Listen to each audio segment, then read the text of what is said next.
கிறிஸ்துவுக்குள்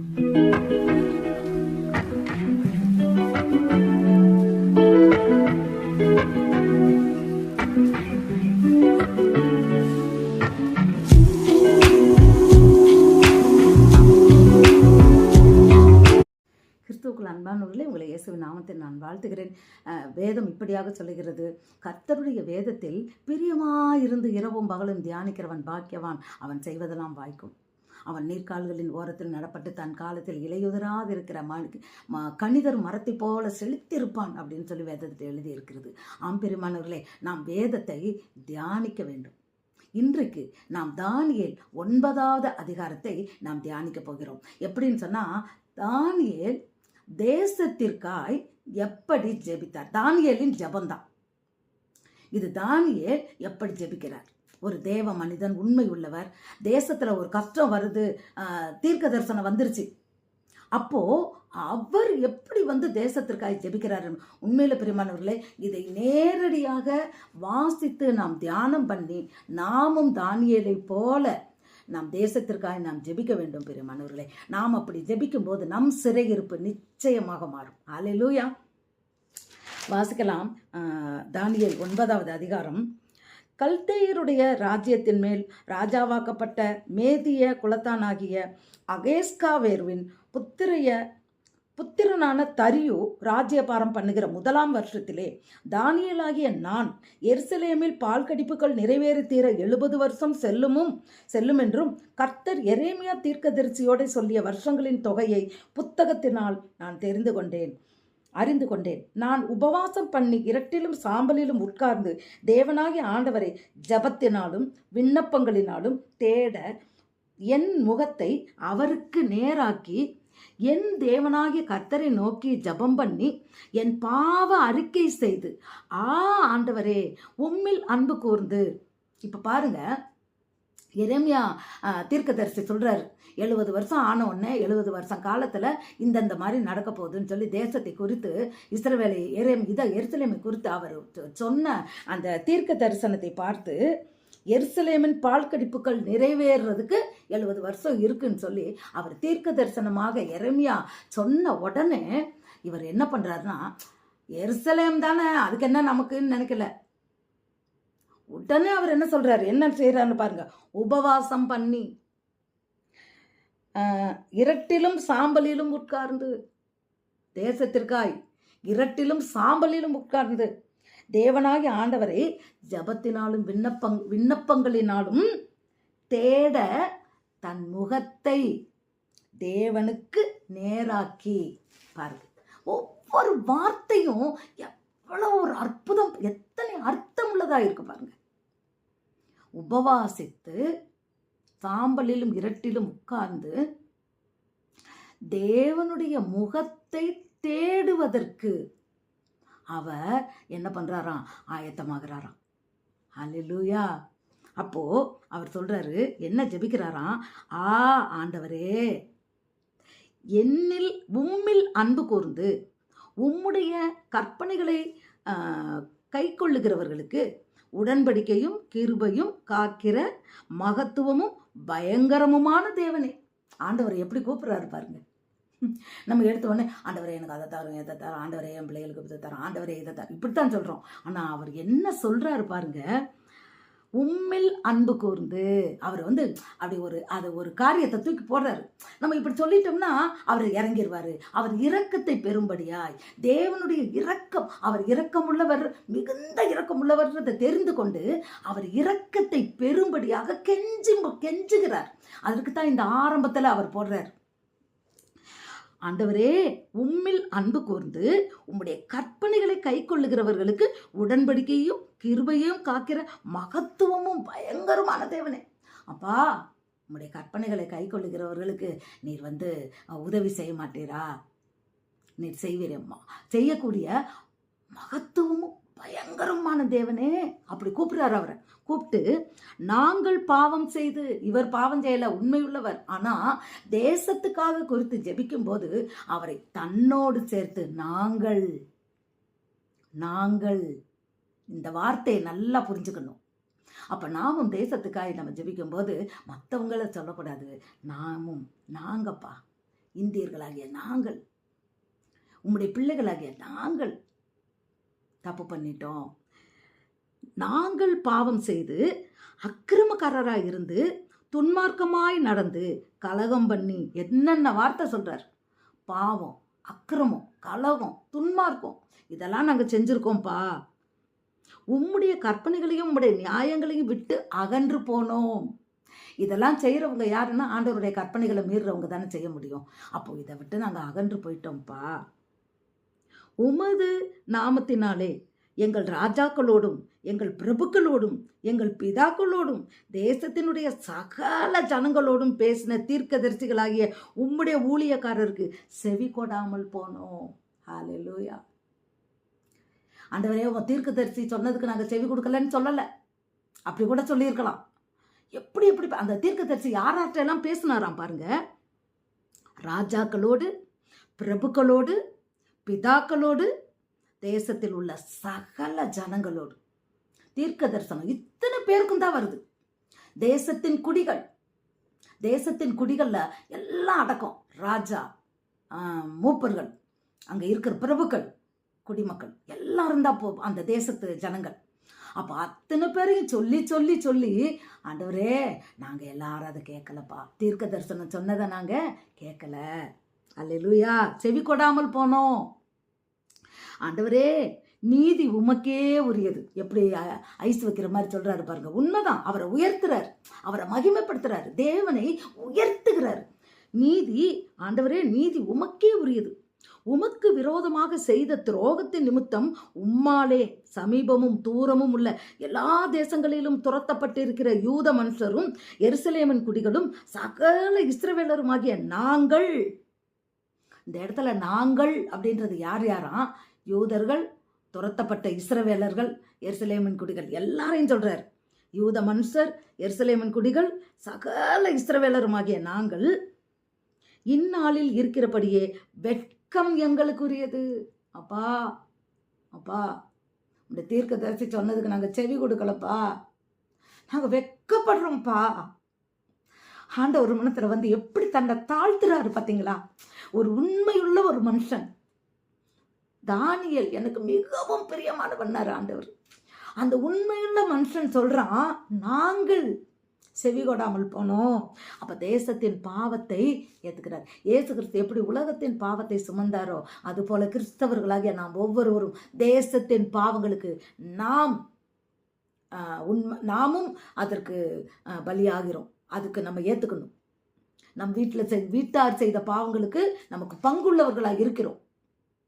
ஆம் பிரியமானவர்களே, நாம் அப்படித்தான் நம்ம ஜெபிக்கணும். அவருக்கு விரோதமாக கலகம் பண்ணி, ஆண்டவரே உமக்கு விரோதமாக பாவம் செய்தபடியால் நாங்களும் எங்கள் ராஜாக்களும் எங்கள் பிரபுக்களும் எங்கள் பிதாக்களும் வெட்கத்துக்குரியவர்களானோம். உங்க சொல்ல நாங்கள் கேட்கலப்பா, நாங்கள் பாவம் பண்ணிட்டோம்ப்பா. நாங்கள் எங்கள் பிரபுக்கள், ராஜா, யூத குடி எல்லாருமே, எருசலேமுக்கு எல்லாரும் வெட்கப்படுறோம்ப்பா, வெட்கத்துக்கு உட்படுறோம்ப்பா. அவருக்கு விரோதமாக நாங்கள் கலகம் பண்ணி அவர் தீர்க்கதரிசனாகிய உம்முடைய ஊழியக்காரரை கொண்டு எங்களுக்கு முன்பாக அவருடைய நியாயப்பிரமாணங்களின்படி நடக்கத்தக்கதாக தாங்கள் அவருடைய சத்தத்துக்கு செவி கொடாமல் போனோம். இன்னைக்கு இதுதான் நடக்குது பெரியமானவர்களே. கர்த்தருடைய சத்தத்துக்கு செவி கொடுப்பவன் தான் யார்? எனக்கு விக்கினமின்றி செவி கொடுக்கிற என் சத்தத்துக்கு செவி கொடுக்கிறவன் விக்கினமின்றி வாழ்வான்னு சொல்லுது வேதம். ஆண்டவர் சொல்றாரு.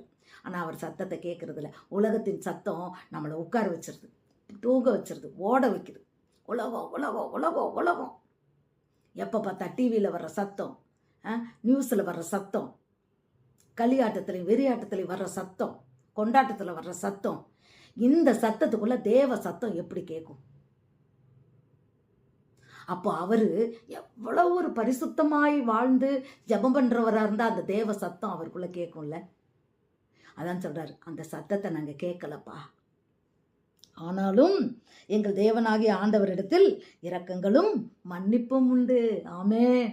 அல்லேலூயா. ஆமா ஆண்டவரே, நாங்கள் வெட்கப்படுறோம், நாங்கள் தப்பு பண்ணிட்டோம், உமக்கு செவி கொடுக்கல. ஆனாலும் உம்மிடத்துல இரக்கங்களும் மன்னிப்பு உண்டுப்பா. நம் தேவன் ஒருவர் மன்னிக்கிற தேவன் பிரியமானவர்களே. நம் தேவன் இரக்கத்தில் ஐஸ்வர்யம் உள்ளவர் பிரியமானவர்களே. நாம் அவரை இப்படித்தான் நம்ம தேடி ஜெபித்தால் எப்படிப்பட்ட காரியத்துக்கும் பதில் கிடைக்கும். அதற்கு ஒன்று, அவர் சத்தம் கேட்க வேண்டும். அவர் என்ன சொல்றாருன்றதை நாம் கேட்டு அதற்கு கீழ்ப்படிய வேண்டும். அவங்களுக்கு தான் அவர் பேசுற சத்தம் கேட்கும், எல்லாருக்கும் கேட்காது. இஸ்ரவேலர் எல்லோரும் உமது நியாயப்பிரமாணத்தை மீறி உமது சத்தத்துக்கு செவி கொடாமல் விலகி போனார்கள். ஏன்னா அவங்களுக்கு காது கேட்கல. தீர்க்கதரிசி பேசுறாருப்பா, ஆனா இஸ்ரவேல் ஜனங்களுக்கு காதுல விழல. அது அவங்க வேலை தான் பெருசா இருக்கு. நோவா சொன்னார்ல, என்ன சொன்னாரு? உலகம் அழிய போகுது, இன்னும் 40 நாள்ல பூமி அழிய போகுது. யாரு கேட்டா? தீர்க்கதரிசனம் சொன்னாரு. ஆனா ஒருத்தர் கூட கேட்கல. அதனால எல்லாரும் அழிந்தார்கள். பிரியமானவர்களே, இன்றைக்கும் நாம் ஒவ்வொரு ஞாயிற்றுக்கிழமையும் நாம் சபைக்கு போகிறோம். கர்த்தருடைய சத்தம் பாற்று மூலமாய் நம்மை நோக்கி வந்து கொண்டிருக்கிறது. எத்தனை பேர் அந்த சத்தத்துக்கு நம்ம கேட்கிறோம்? அந்த சத்தத்தை கேட்கிறோம், ஆனா அந்த சத்தத்துக்கு செவி கொடுக்கிறோமா?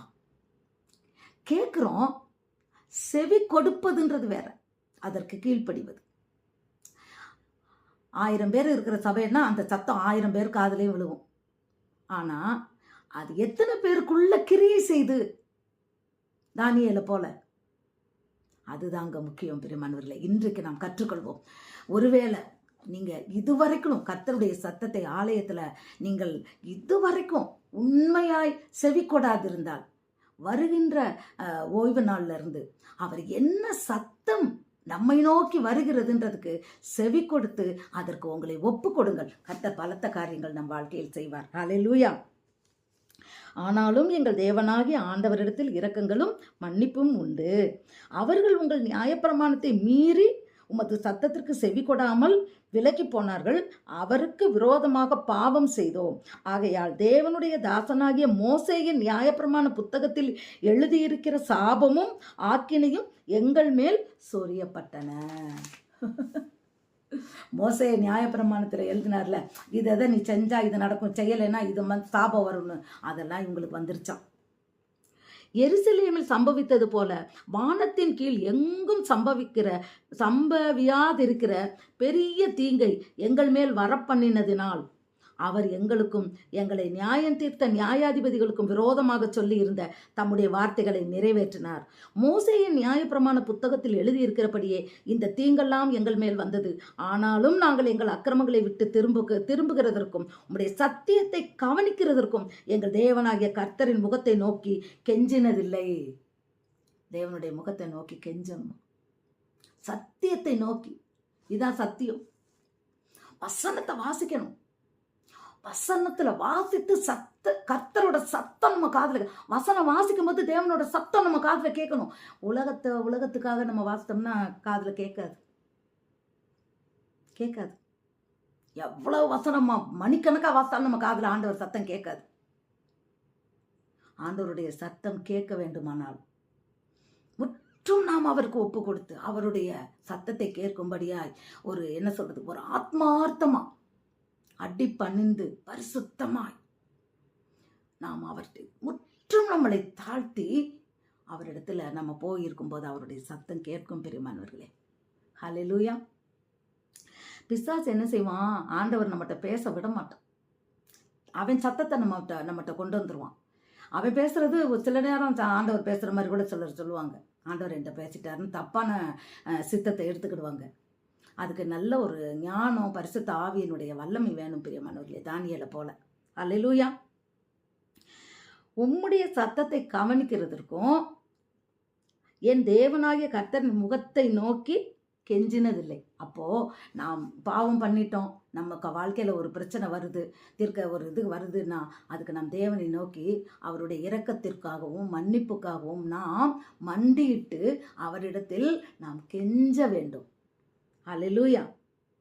மோசேயின் ஆதலால் கர்த்தர் கவனமாயிருந்து அந்த தீங்கை எங்கள் மேல் வரப்பண்ணினார். நாங்க கெஞ்சினது இல்லைல்ல, அதனால ஆண்டவர் அந்த தீங்கை எங்கிட்ட கொண்டு வந்துட்டாரு.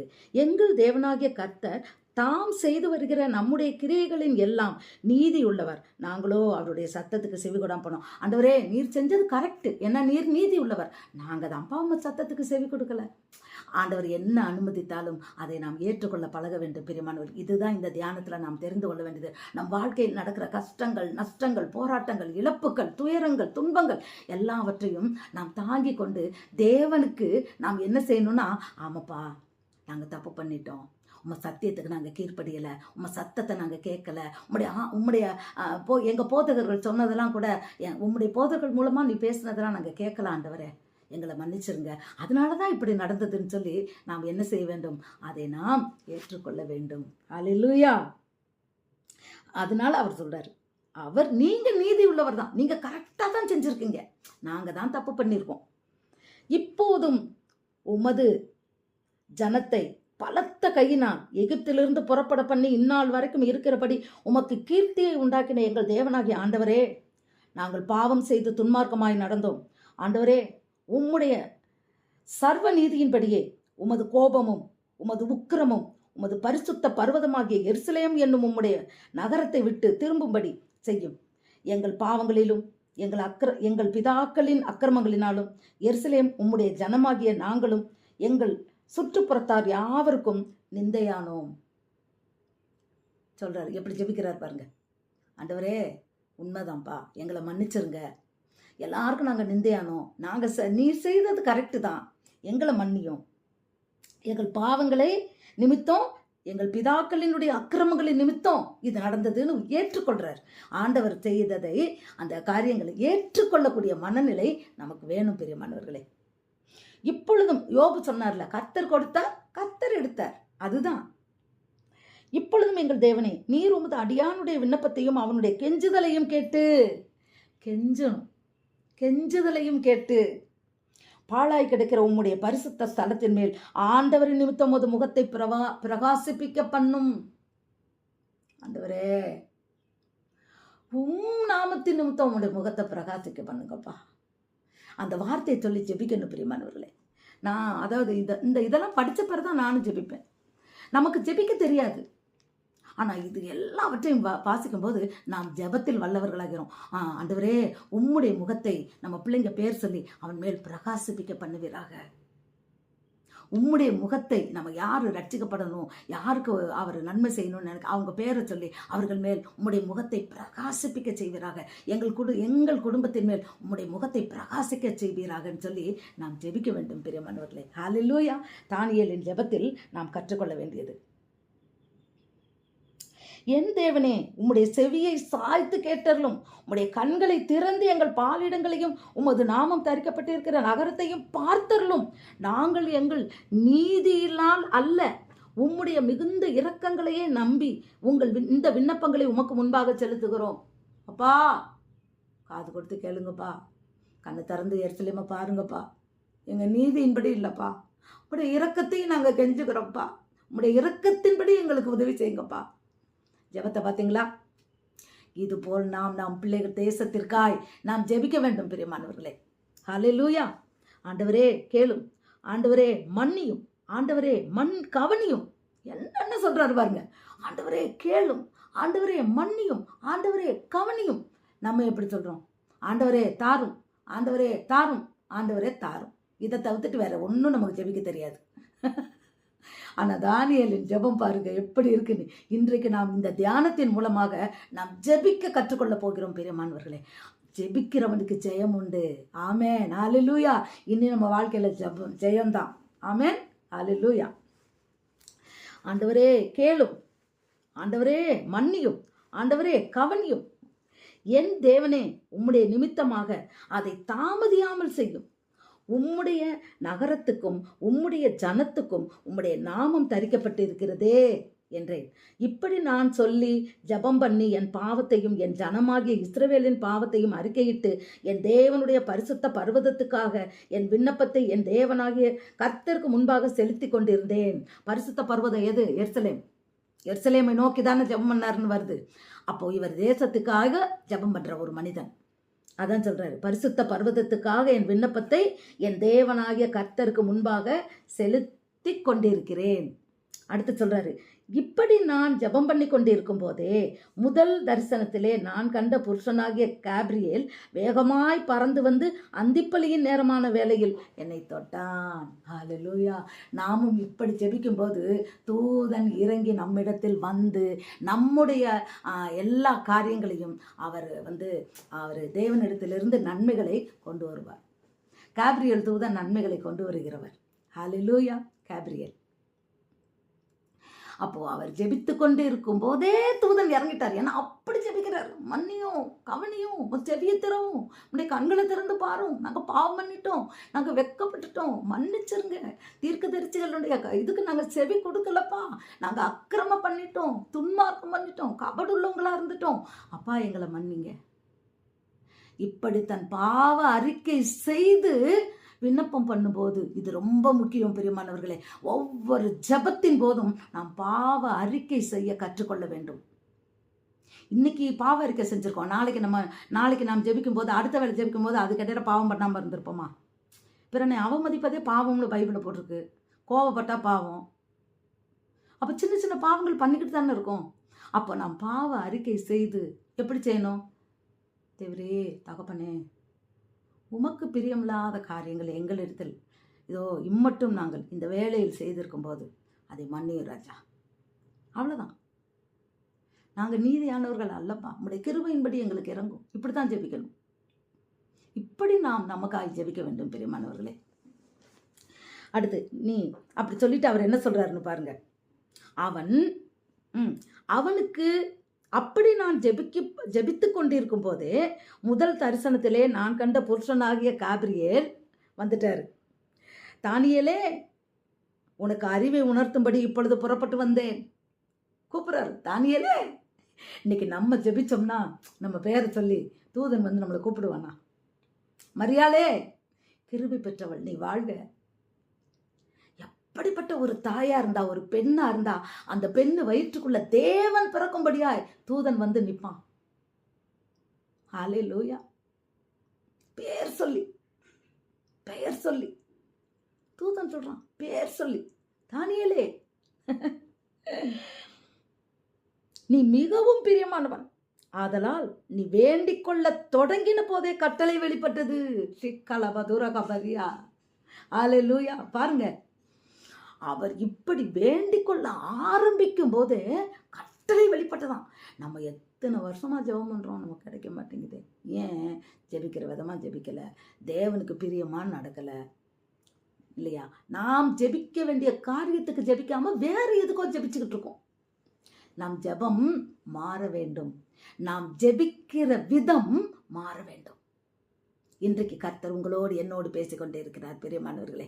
நாம் ஜெப வேலை 3 வேளை ஜெபிக்கணும். நாம் எப்படி ஜெபிக்க வேண்டும் என்பதை தானியேல் இடத்திலிருந்து நாம் கற்றுக்கொள்ள வேண்டும். ஹல்லேலூயா. அடுத்தது, இப்பொழுதும் சொல்லுகிற வார்த்தையை நீ கவனித்து கேட்டு தரிசனத்தை அறிந்து கொள். மீறுதலை தவிர்க்கிறதற்கும், பாவங்களை தொலைக்கிறதற்கும், அக்கிரமத்தை நிவர்த்தி பண்ணுகிறதற்கும், நித்திய நீதியை வருவிக்கிறதற்கும், தீர்க்க தரிசனத்தையும்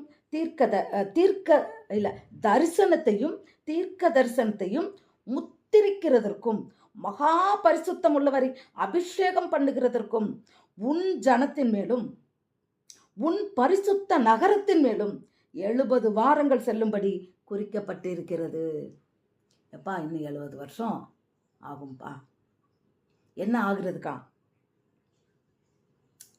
நம்மெல்லாம் மீறினோம்ல, அந்த மீறுதல்களை அவங்க மன்னிக்கிறதுக்கு, தவிர்க்கிறதுக்கு, பாவங்களை தொலைக்கிறதுக்கு, அக்கிரமங்களை நிவர்த்தி பண்ணுறதுக்கு, நித்திய நீதியை வருவிக்கிறதுக்கு, தரிசனத்தையும் தீர்க்க தரிசனத்தையும் முத்திரிக்கிறதுக்கு 70 ஆண்டுகள் ஆகும்.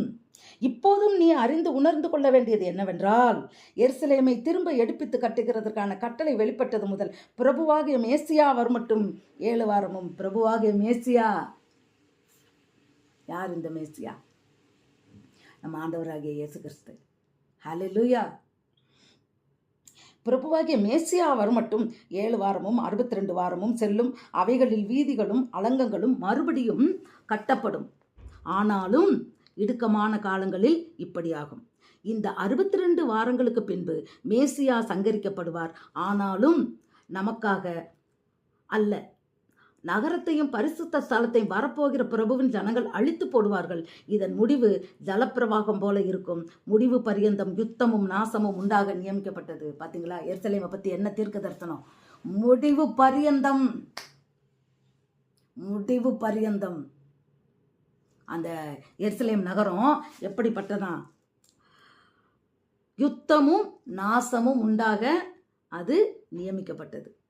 இன்னும் யுத்தம் தான் நடந்துகிட்டு இருக்கு பாருங்க. ஹல்லேலூயா. ஏன்னா ஆண்டவரே எருசலேமே கோழி தன் குஞ்சுகளை கூட்டி சேர்க்கிற மாதிரி எத்தனையோ முறை நான் உங்க இடத்துல கேட்டேன், நீ என்கிட்ட வரலன்னு சொல்லி. எருசலேமுக்காய் நம் இயேசு கண்ணீர் விட்டார். பிரியமானவர்களே, நம் இயேசு கண்ணீர் விட்டார். கர்த்தராகிய இயேசு கிறிஸ்து எதை பார்த்து கண்ணீர் விட்டார்? எருசலேமே என்று கண்ணீர் விட்டார். நாம் அந்த எருசலேமுக்காய் நாம் ஜெபிக்க வேண்டும். பிரியமானவர்களே, கிறிஸ்துவின் கண்ணீருக்கு நாமும் பங்குள்ளவர்களாய் ஜெபிக்க வேண்டும். தானியேலை போல அவர் ஒரு வாரமாகவும் அநேகருக்கு உடன்படிக்கையை உறுதிப்படுத்தி அந்த வாரம் பாதி சென்ற போது பலியையும் காணிக்கையும் ஒழிய பண்ணுவார். அருவருப்பான செட்டைகளோட பாழாக்குகிறவன் வந்து இறங்குவான். நிர்ணயிக்கப்பட்டு இருக்கிற நிர்மூலம் பாழாக்குகிறவன் மேல் தீர் மட்டும் சொரியும் என்றான். இதை இயேசு கிறிஸ்து சொல்லியிருக்கிறார். இந்த பாழாக்குற அந்த இதை பற்றி என்ன சொல்லியிருக்கேன்னு சொல்லியிருக்கிறார். ஆம் பிரியமானவர்களே, கிறிஸ்துவனுடைய வசனங்கள் எப்படிப்பட்டதுன்னா ஆழமானது, கூர்மையானது. அது ஆழமான சத்தியம். அந்த வசனங்கள் ஜீவன் உள்ள சத்தியம். அது முத்தித்திருக்கிற சத்தியம். சில காரியங்கள் என்ன சொல்றது, சிலருக்கு அந்த அந்த சத்தியம் புரியாது. ஆழத்துக்குள்ள போய் முத்தெடுக்கணும். கடலின் ஆழத்துக்குள்ள போறது மாதிரி தியானத்துக்குள்ள மூழ்கி தேவனுடைய சத்தத்தை மென்மையா இருந்து நாம் கேட்க வேண்டும். அப்பொழுதுதான் நமக்கு அது புரியும். இன்றைக்கு தானியேலுடைய முக்கியமான ஒரு ஜெபத்தை பற்றி நாம் பார்த்தோம். பிரியமானவர்களே, அநேகமாக நாளைக்கு நான் லைவ் ப்ரோக்ராம் போடலான்னு பார்க்குறேன். தேசத்துக்காய் ஜெபிக்கலான்னு பார்க்குறேன். இந்த வீடியோவை பார்த்த உங்களுக்கு தேவ ஆவியினால் ஏவப்பட்டு தேசத்திற்காய் நாமும் ஜெபிக்கணும் தானியேலை போலன்ற எண்ணம் இருந்ததினால் ஜெபிக்க வாங்க. ஜாயின் பட்டனை போட்டுக்கிங்க. நாம் ஒன்று கூடி தேசத்திற்காய் ஜெபிப்போம், நன்மைகளை பெற்றுக்கொள்வோம். God bless you.